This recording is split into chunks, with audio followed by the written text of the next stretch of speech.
in this research. Is back in the news again today. The California Institute of Technology published a study claiming they have discovered a true ninth planet beyond Pluto. For the first time in 170 years, evidence of this ninth planet was found on the far edge of the system. Astronomers at the California Institute of Technology have not directly seen it yet, but they think it's up to 10 times bigger than Earth and 20 times farther away than Neptune. Two scientists at Caltech say they've discovered a ninth planet in the outer corners of our solar system. It's pretty exciting to know it's out there and waiting to be found. 2 years ago, we realized that there was something funny going on in the outer solar system. What these orbits are showing us, they're showing us sort of a gravitational one-way sign towards the existence of an additional body. These researchers say for the last 13 years, a handful of objects have been found by other astronomers, and all of these objects swing in the same direction. That can't happen by chance, so we knew something funny was going on. Many may remember Mike Brown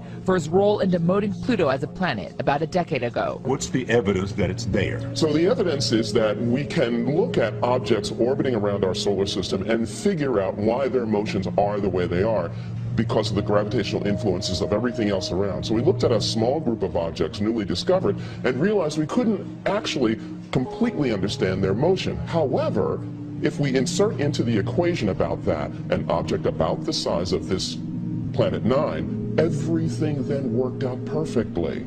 So that's what gives the suspicion that it really does exist. They can't exactly see this thing from a telescope or anything like that. Instead, they are using data about how other objects as far out as Pluto are reacting and moving out of alignment, getting out of its way. So data like that actually suggests a heavy gravitational pull, which primarily comes from things that are qualified to be called planet.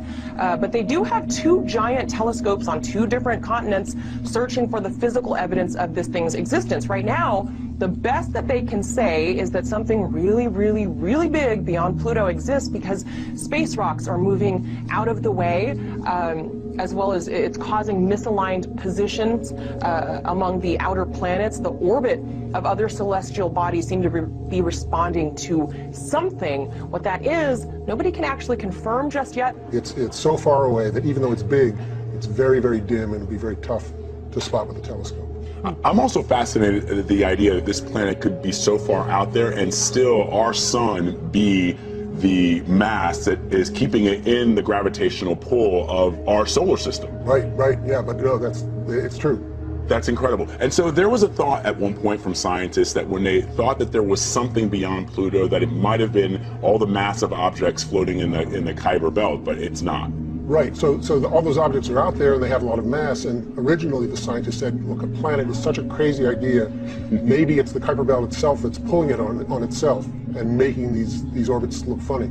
And they ran simulations and they tried to make that work and it didn't work. It just didn't work. There's not enough stuff out there. So you don't see it, but you said it's all about the numbers. So two scientists are playing around with numbers and they think what? They think, this doesn't add up. Yeah. We need to ask some other folks to take a look at this for us and tell us if we're crazy. And sure enough, that's what they did. The Caltech astronomers looked at the number and said, you know that idea about there being another planet? That's not a crazy idea. It looks like it's really possible. So now what they'll do is they'll let this information out to the rest of the astronomical community to try to help figure out what's going on, to make sure that everything's correct. And now they'll also do the observations. And some have already stepped forward to say they're convinced. Well, yes, they are pretty well convinced now they need the visual evidence to back it up because, as I said, the numbers don't lie. But the critics of this study say that it's possible that this large body is simply an ancient core of a gas giant that was ejected out to the farthest reaches of the solar system thousands and thousands and thousands of years ago. What does this tell us about our solar system? Well, one thing it tells us is that we don't really understand it as well as we thought we did. And another is that it probably had a very violent beginning. This thing was probably formed much closer in and then flung out, maybe in a close encounter with Jupiter or something. You mentioned that scientists haven't seen it yet because of how far away it is and how dim it is. Is there a way for them to get visual evidence? Yes, so the biggest telescopes in the world can theoretically see this thing if they're looking in exactly the right place.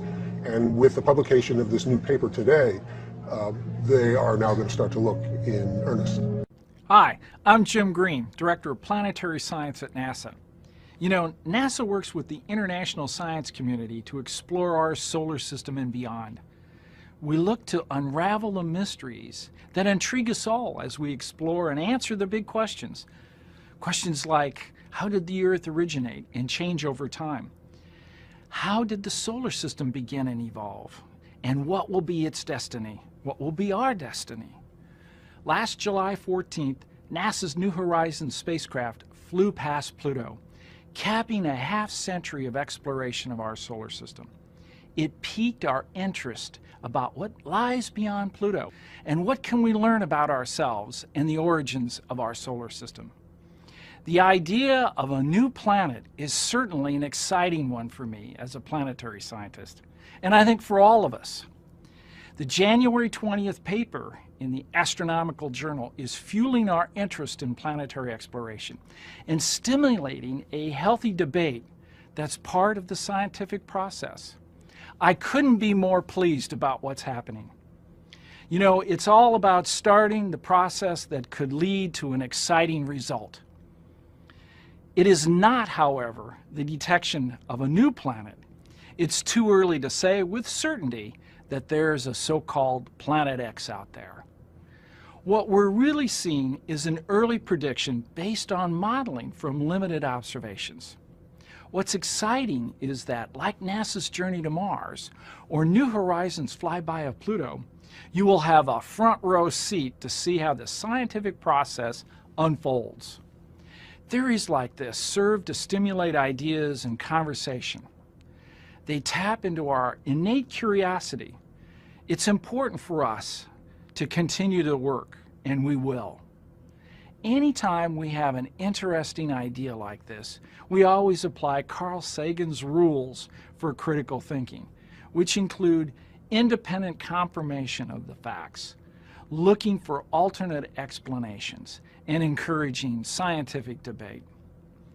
If Planet X is out there, we'll find it together. Or we'll determine an alternate explanation for the data that we've received so far.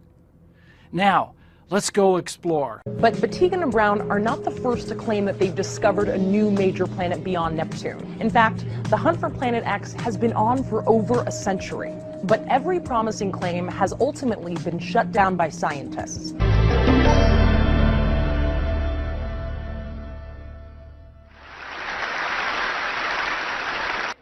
We began in 2009 with the launch of NASA's Kepler mission. Kepler's main scientific objective was to find planets outside of our solar system. It did this by staring at a single field in the sky, this one with all the tiny boxes. And in this one field, it monitored the brightness of over 150,000 stars continuously for 4 years, taking a data point every 30 minutes. It was looking for what astronomers call a transit. This is when the planet's orbit is aligned in our line of sight, just so that the planet crosses in front of a star. And when this happens, it blocks out a tiny bit of starlight, which you can see as a dip in this curve. And so the team at NASA had developed very sophisticated computers to search for transits in all the Kepler data. At the same time of the first data release, astronomers at Yale were wondering an interesting thing. What if computers miss something? And so we launched the citizen science project called Planet Hunters, to have people look at the same data. The human brain has an amazing ability for pattern recognition, sometimes even better than a computer. However, there was a lot of skepticism around this. My colleague, Deborah Fisher, founder of the Planet Hunters project, said that people at the time were saying, "You're crazy. There's no way that a computer will miss a signal." And so it was on, the classic human versus machine gamble. And if we found one planet, we would be thrilled. When I joined the team 4 years ago, we had already found a couple. And today, with the help of over 300,000 science enthusiasts, we have found dozens. And we've also found one of the most mysterious stars in our galaxy. So to understand this, let me show you what a normal transit in Kepler data looks like. On this graph, on the left-hand side, you have the amount of light, and on the bottom is time. The white line is the light just from the star, what astronomers call a light curve. Now, when a planet transits a star, it blocks out a little bit of this light, and the depth of this transit reflects the size of the object itself. And so, for example, let's take Jupiter. Planets don't get much bigger than Jupiter. Jupiter will make a 1% drop in a star's brightness. Earth, on the other hand, is 11 times smaller than Jupiter, and signal is barely visible in the data. So back to our mystery. A few years ago, planet hunters were sifting through data looking for transits, and they spotted a mysterious signal coming from the star KIC 8462852. The observations in May of 2009 were the first they spotted, and they started talking about this in the discussion forums. They said an object like Jupiter will make a drop like this in the star's light, but they were also saying it was giant. You see, transits normally only last for a few hours, and this one lasted for almost a week. They were also saying that it looks asymmetric, meaning that instead of the clean U-shaped dip that we saw with Jupiter, it had this strange slope that you can see on the left side. This seemed to indicate that whatever was getting in the way and blocking the starlight was not circular like a planet. There are a few more dips that happened, but for a couple of years, it was pretty quiet. And then, in March of 2011, we see this. The star's light drops by a whole 15%. And this is huge compared to a planet, which would only make a 1% drop. We describe this feature as both smooth and clean. It also is asymmetric, having a gradual dimming that lasts almost a week, and then it snaps right back up to normal in just a matter of days. And again, after this, not much happens.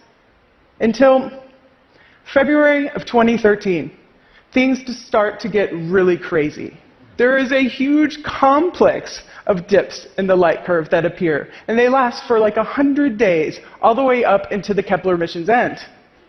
These dips have variable shapes. Some are very sharp and some are broad, and they also have variable durations. Some last just for a day or two, and some for more than a week.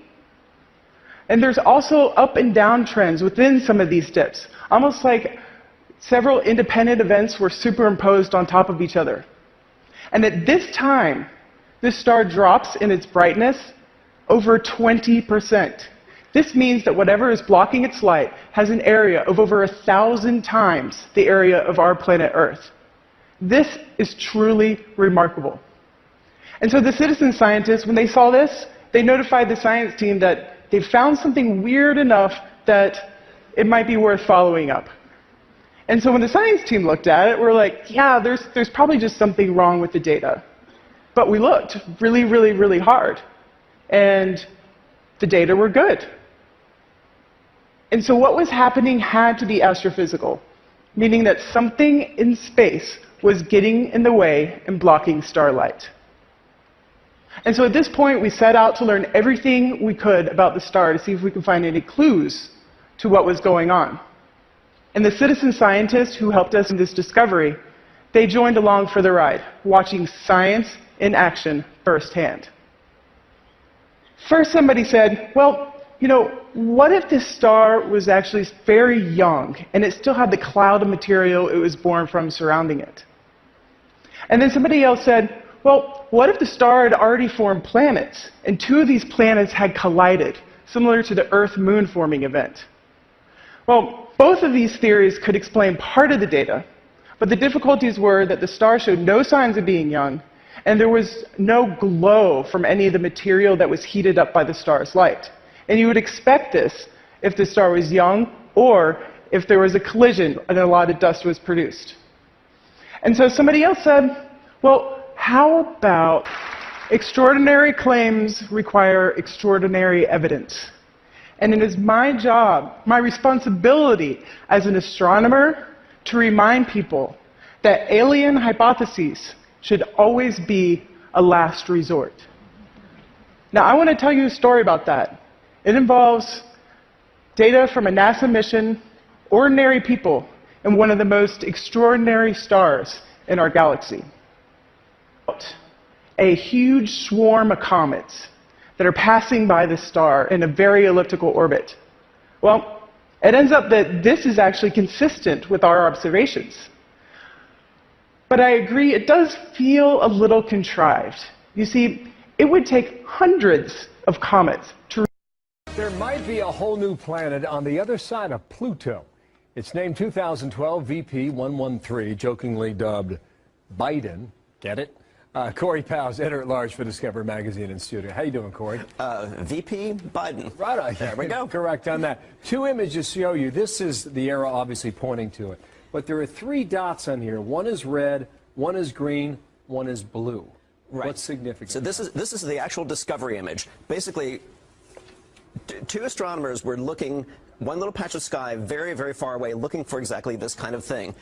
Stars don't move. Planets or anything that's like a planet does. So this is color-coded. This is what they saw on different nights. They're looking for one thing moving. They color-coded it to show that all these stars are staying still. This thing is moving, and the way it's moving... So this is just one... It's one object, color-coded. Is Pluto on this? Pluto's in a whole different part of the sky. So this is way out there. This is way out there. Well, this is more than twice as far away as Pluto. Unbelievable. Why does this matter, Corey? Well, there are two ways you can look at it. I think I look at it first of all as an exploration question. That we know where we are on Earth. We've mapped our planet. Our solar system is still terra incognita. It's full of surprises. This object is something that astronomers said shouldn't even be there. There's a whole other solar system beyond the planets that we know that are full of these things that are sort of planets, sort of comets. Some of them they call dwarf planets. That's what they're calling this one. What we're seeing is we're seeing our neighborhood. We're seeing what's around us. And then the second part, we're seeing where we came from. This is Baja California. This is in a city called La Paz. And it is dark. Next frame will be sunset. Beginning. Now, if we have the other thing, like we have the sun going in a circle like this, and then we have this nemesis star going in a larger orbit around, and at some point in time they will meet where the sun is rotating around in the galaxy, while this one is coming in like this. The orbit of this planet coming this way, or the nemesis, if you call it that, would travel much, much slower, and it will actually seems like it's having a dance with our sun. Now, let me prove that to you, that is actually going on. Watch this. Sun is setting. The disk is still visible. That's why we have a black dot. Still visible. And now, poof, the sun is almost gone now. Almost. Now, pay attention. Right here, we again have the curtain of chemtrails. I've been speaking about this since I was trucking, hovering the sun. The sun can't shine through it. And it's a very thin sheet of clouds, or chemtrail-induced clouds. I call it the canopy. But look at the reflection here. This is not an error in the dome or in the camera. This reflection here, or this hue right here, is not centered in a direct line to our sun. Our sun is right there. And you can see it is offset. Offset. It's not directly above it, and it would be. Okay, this is not an optical illusion. It would be. Now follow this. Right there. That was a slip up. Next frame. That was in Monterey you saw there. It's very foggy in Monterey right now in Mexico. Look at that. Still offset. Offset. Very offset. Still there. It remains. And the sun is still in the process of setting. So wouldn't it be logical to think that this one also changes appearance? Yes, naturally, because the sun or the earth is in movement. So this will be complementary to the movement, but it is not. It is stationary. Look at that. The sun is below the horizon, way below the horizon now. Okay, there's not even a light cast on the waters. Agree? Now watch this. 2 minutes apart. What's going on here, people? Did the Earth suddenly decide to rotate the other way? I think we would have some tsunamis here on planet Earth. That would not be able to be hidden from anybody, because they would cost millions of lives, billions for that matter. I think it's 80% of the world's populace is living by the coastlines. 80% of all the populace at the coastlines. 57% of those is living in the big cities. And they're lying at the coastlines. So when the Earth goes to and fro like a drum car, and it will be removed like a cottage, it will fall over and never rise again. We are looking at 2.5 billion people in a matter of hours. And you're talking about a mile wide, the high waves coming in. But what is going on here? The sun is down. Okay? This is an hour and 8 minutes since we started. It is still there. Very bright. Very bright. This is not our sun that is doing this. Okay? Now it's falling down again. You see it? And again we get this coral red sky. Let's go back. Take it again if you missed it. Sun is setting. Very bright. Extreme white out. And has hardly any chemtrails, but look at the white out. But again you see the horizon. We got this curtain. And again, now we are 20 minutes into the sunset. Right there, 20 minutes in. You can clearly see the sun is still up. There's a reflection on the waters. Sun is still up. Sun is still up. And it's going, and it's going, and it's going, and it's going, and it's going. And there it hits the horizon at 18:10. And that will be Pacific time. That will be 6:10 p.m. Pacific time. And now it starts to go down. Go below the horizon. It is 1/3 down now. Now it's half. 2/3. Gone. Now look at this. This is the straight line right there. That's the center where the sun is. Straight line up here. Do you see that there is a displacement of this bubble?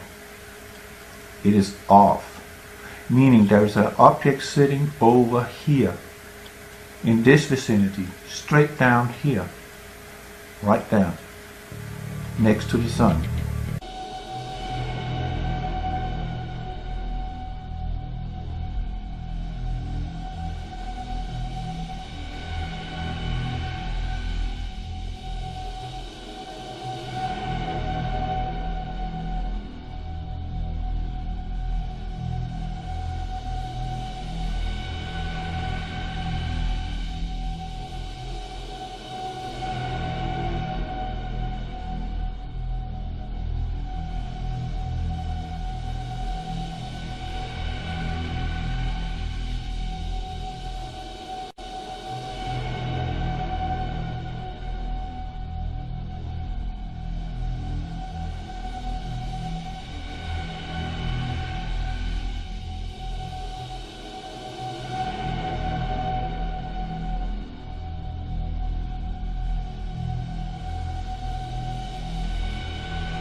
of the displacement of this bubble.